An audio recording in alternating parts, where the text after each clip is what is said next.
મિત્રો, આમ આદમી પાર્ટીના જે ફેસબુક અને ઇન્સ્ટાગ્રામ એકાઉન્ટ છે એમાં 28 દિવસમાં લગભગ અંદાજે 8 કરોડ જેટલા લોકો આ જોયું છે.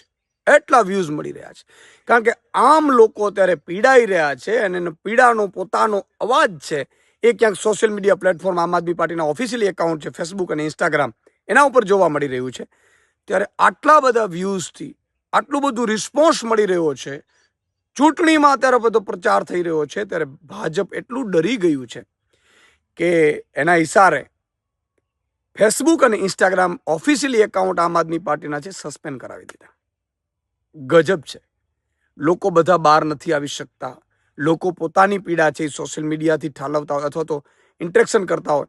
તમે વિચાર કરો, 7,19,000 જેટલા ફેસબુક ઉપર ને 3,20,000 જેટલા ફોલોઅર્સ ઇન્સ્ટાગ્રામ ઉપર છે.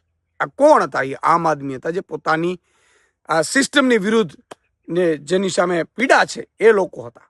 ત્યારે આ રીતે સોશિયલ મીડિયા હેન્ડલ પરથી પણ જો ડરી જવું, મને લાગે છે કે આમ આદમીની આ પહેલી જીત છે કે આટલું બધું ભાજપ ડરી ગયું છે અને એના કારણે નવનવા ગતકડા લાવી અને કોઈને કોઈ રીતે સોશિયલ મીડિયા આમ આદમી પાર્ટીના પહેલા નેતાઓને જેલમાં નાખ્યા, એફઆઈઆરો કરી અને હવે સોશિયલ મીડિયા ઉપર પણ જોવા મળી એની અસર.